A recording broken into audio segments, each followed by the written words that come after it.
Fada Mbaka ji a whole adoration program wee kwu maka evangelist Ebuka Obi ekwukwa na atụ ụga esi na akpalị mana ndị niile nọ ka ị na-eghe asị niile ahụ ya dakwụ n'elu na-asịghị ride on ọkwa na mafie amen hallelujah daddy ride on na ha ya eme nke a ifụnago ụna ahịa gwazi ya aka nyọ ya wuru nwayọ. I picked so many points. Number one point is that Ezeugo wee gwa evangelist Ebuka Obi wopu picture. I myself never even noticed a picture of Fada Mbaka and the Mweji wepie. And I bet you did not notice that. I bet Nangoma, non-adoration, I did not even notice when all these things happened. Mgbe no we malo na enweluri okwu do between Fada Mbaka and evangelist Ebuka Obi was during the time of Ofuchara Fancha and Omechara Fancha. Prior to that time, can you tell me mgbe mana Fada Mbaka na Ebuka Obi na-enwe okwu? Tell me, emaro. Mgbe iji we malo during the time of Ofuchara Fancha, Omechara Fancha. Now no na to go convince and or to go confirm that actually that he was referring to evangelist Ebuka Obi. Before then, have you ever heard evangelist Ebuka Obi ebo na altar or anywhere make a reference to ministry Fada Mbaka na Enugu? Tell me na Enugu Ezeugo ya kwuoto. Then when we say that he's a political father, the mother he's a political father. You can never tell me that he's a political stool. The government in a use no. Look at him ready to fight everybody or anybody because of Mba. Now the same way people should with their reservations against Mba, would the same way Nyamwaji against Shimaruke Namani then in Enugu. He was talking about now Emesha something or na peace adrodia, Nambo Emesha crusade in Enugu, na peace odia. Throughout the reign of Shimaruke Namani in Enugu, only peace no around you. There was no single peace around you. It was everyday ogo, ogo, and even between you and your bishop, and we're peace there. Even between you and your bishop who is superior, and we're peace there. And we're peace at all. Between you and your bishop, and we're peace. The answer is, and we're peace there. You are a political father. In a with if you put today in adoration, let me tell you now, pump and play for the first time. Happen that guy corona ministry in peace. Yes. A lot of things no onyo wabata ojehofu governor. Among the men of God who ni really onye bia na a state ebiame crusade ni wu no ojehofu governor. I never knew. Is it because no evangelist Ebuka Obi or any other minister we go see where do the mother mahofuma in a government house? And by the way, before evangelist Ebuka Obi in a government house, or yaria batakwa abata, before we just in a government house, he went to government house Anambra State because na governor will project Obiari Commission. Yes. He went to government house Anambra State because na governor will project Obiari Commission.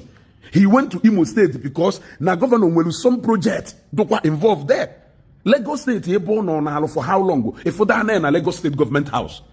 Oboso jela Abuja if we na Sufila if we na any minister. But Obia crusade in Abuja, Mecha crusade in Abuja wo FCT Federal Capital Territory. Ojefu minister of FCT. Ono na chusuku. They say no because of not supposed to read for governor. You are now defending the governor of Enugu State. You are now taking side. So all go do know a quarter non Enugu na complain na governor which is normal.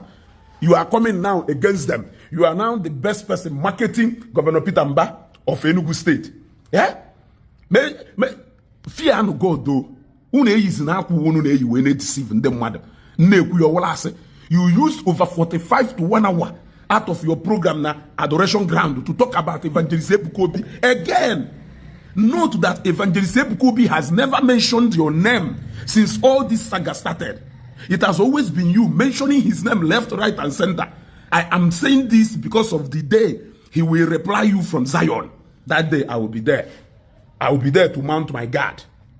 One day evangelist Ebuka Obi decide there to reply you mentioning your name. What do you mean by na nwanne ya nọ ndụ? Kedu ka o si wee kwue na nwanne ya nọ ndụ ọ na-achọ ka o dominate ya ka o possess ya alaeze? Ifugife problem ọkwọli Evangelist Ebuka Obi ongo muri n'afọ ongo ordained for ministry, ongo anointed for ministry. Zion ministry has been in existence for over how many years before Evangelist Ebuka Obi visited adoration ground? The day Obi visited the adoration ground, if he say nobody, there is no way that video and that picture you were so loud. He wasn't the only person regular adoration in Sana Lopa. Why engage? We stand out. It is because Evangelist Ebuka Obi did not come to adoration Enugu as a nobody. On a Ebian office here, a full picture a reverend father or denulie no protect for ministry.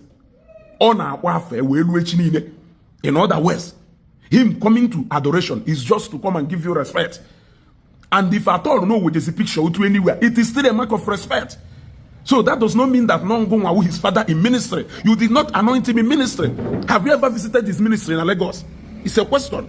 Have you ever visited his ministry in Lagos? Did you anoint his altar?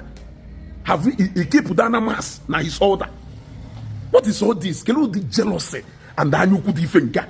Which kind of jealousy and the anyuku differ? For that people in the comment section, when they are big on inbox, are big on. Yeah. Evangelist Ebuka Obi is just respect we for Nyegu. When I know that thing, minus that respect, there is nothing. Stop assuming that you are his father. You are not his father. And the mommy female rubai na what I share down na ya nwo owebia so ba na eze. What do you mean by that? Onya we fene wegiwe.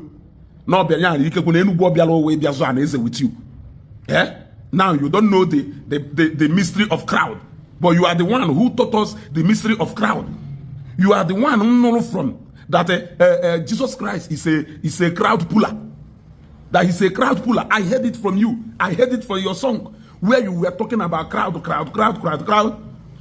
Now, miracle is not a noun because no go na time of Evangelist Ebuka Obi.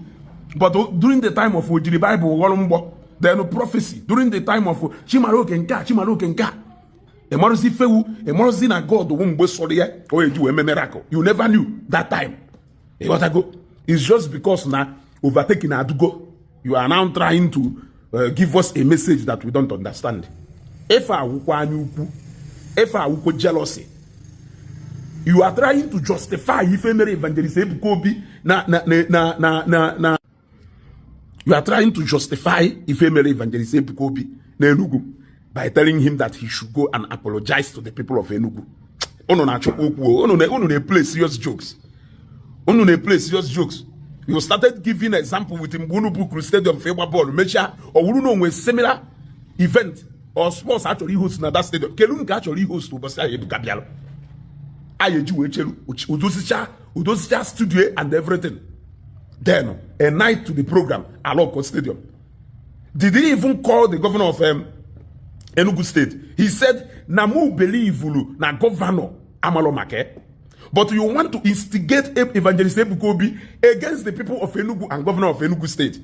You even went ahead to say, no, Evangelist Ebuka Obi ayabi Enugu, no, ayabi man also I put it to you. Now, by coming out to defend the governor, by coming out to defend the whole nonsense, that you are aware, you try to stop him, but a walker. Because since you now came today in adoration to make it more clear. Evangelist Ebuka Obi. All Zionites, I love you. Evangelist Ebuka Obi, I love you. Yes, all adorers, we love you. Reverend Fada Ejike Mbaka, I love you. But loving you does not mean that I will not tell you the truth. So have you comment section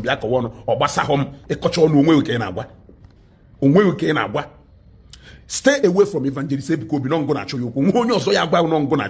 Now one day that young man has never mentioned your name. You started looking for his trouble. For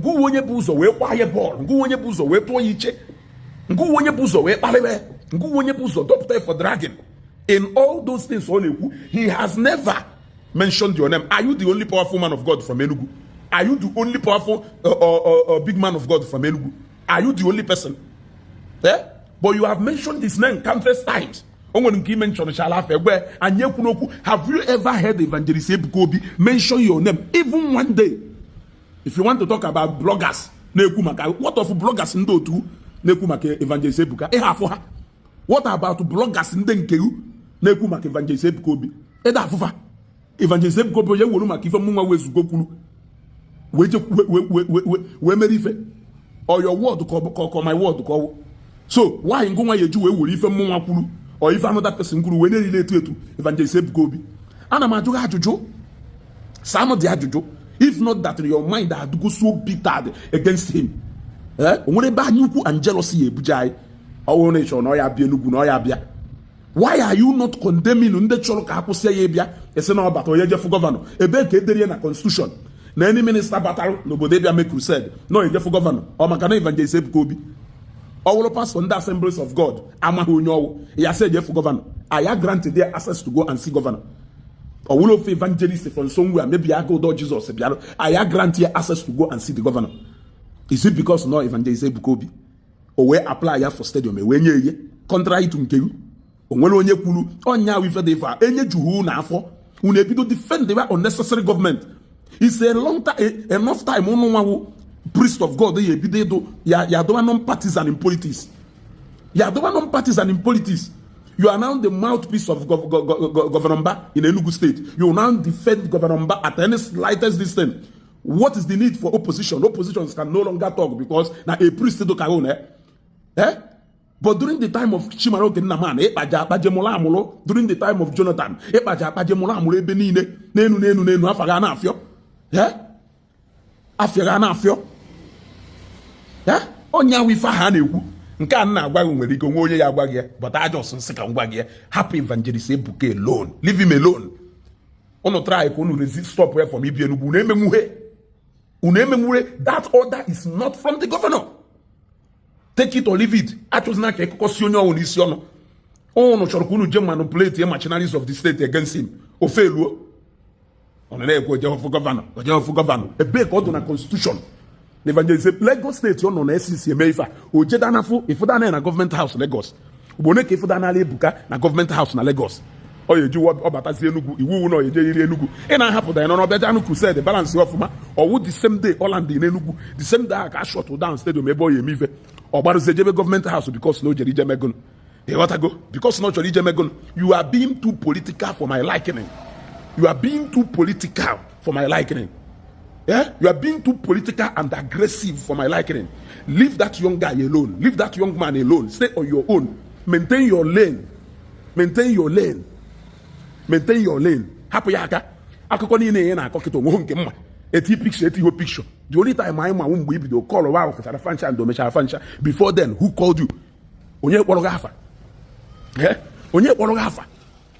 Even the same Ebuka has never mentioned your name since. Nka urugo de episode 1 kai we shigatakwa